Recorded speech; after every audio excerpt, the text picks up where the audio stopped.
Hazel, naamoy mo? Parang food for the gods. Yes, syempre. Alam ko yan. Ano ang food for the gods? Chocolate.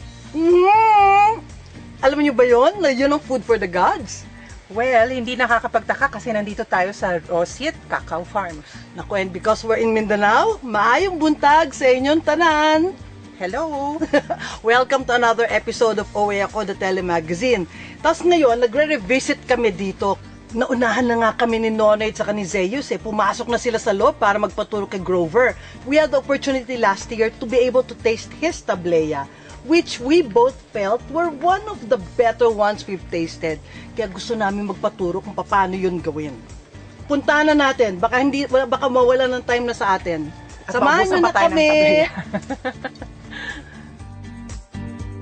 Gagawa tayo na ngayon ng tablea. The first thing we will do is to separate. Isi-separate natin yung big beans at saka small beans dahil kung imimix natin yun sila lahat, hindi pantay ang pag-roast nila.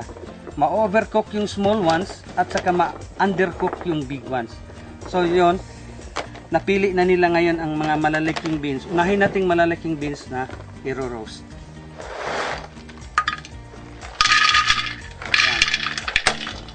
So lulutuin natin yan for about 15 to 20 minutes.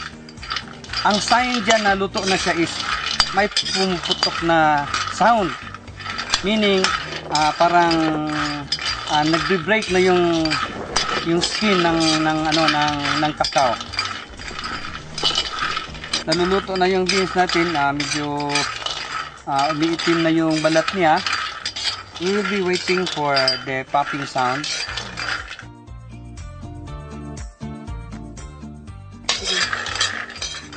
The sign when the popping sound will be coming out, you can smell now the chocolates.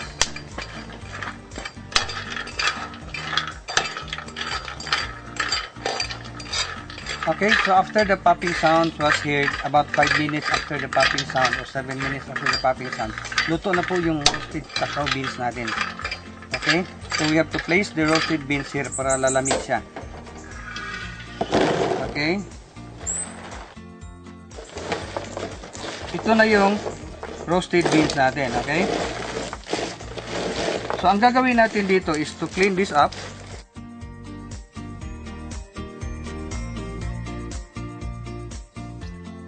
After totally broke na yung yung mga skin ng cacao beans, i-winnower yan, no?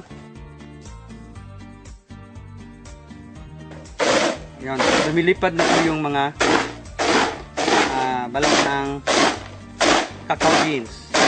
So ang matira dyan is now the meat only, no? So this is now the pure meat of the cacao beans. The last part is i-mill natin, no? I-mill natin. Okay, so we will now on the machine. Okay.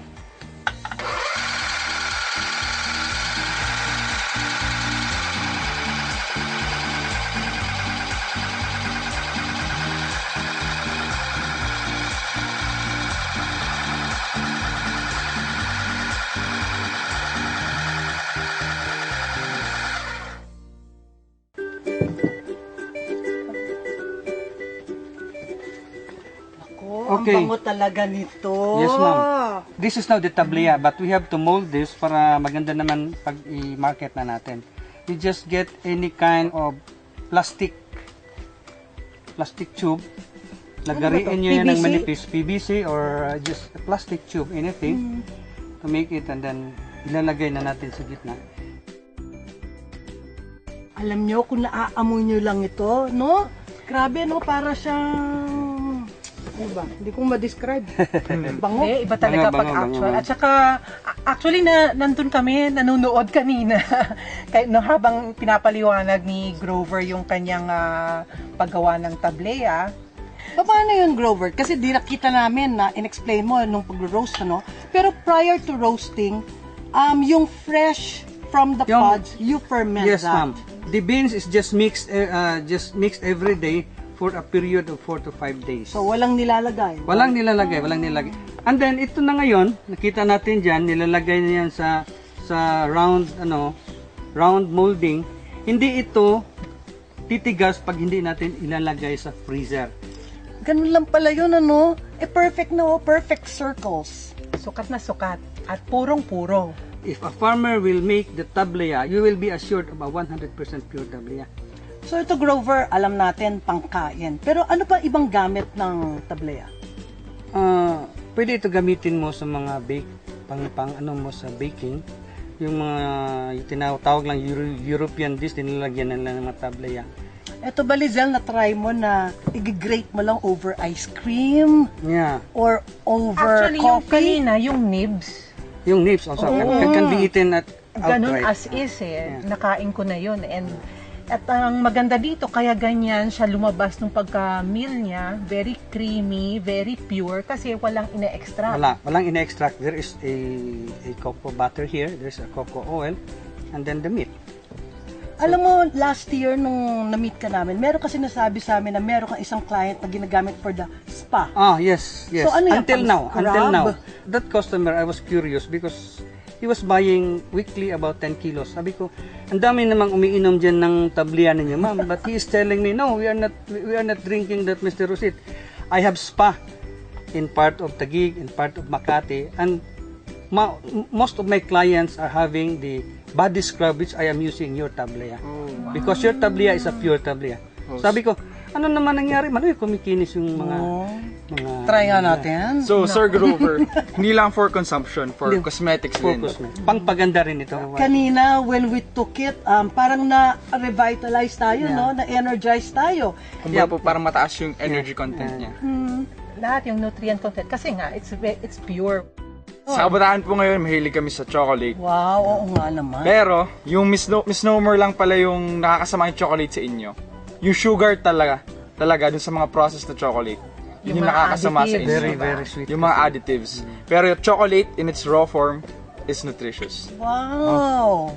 At umikot ka pa, nakaikot ka rin, Zeus, yung from the production, nakakatuwa din makita, no? So, kung Yes, saan ma'am. nang galing ang ating mga regular... Ngayon siguro mas foods. appreciate mo ang nursery. Yes. Kasi naintindihan mo, no? Nakita mo from other points of view. Yes.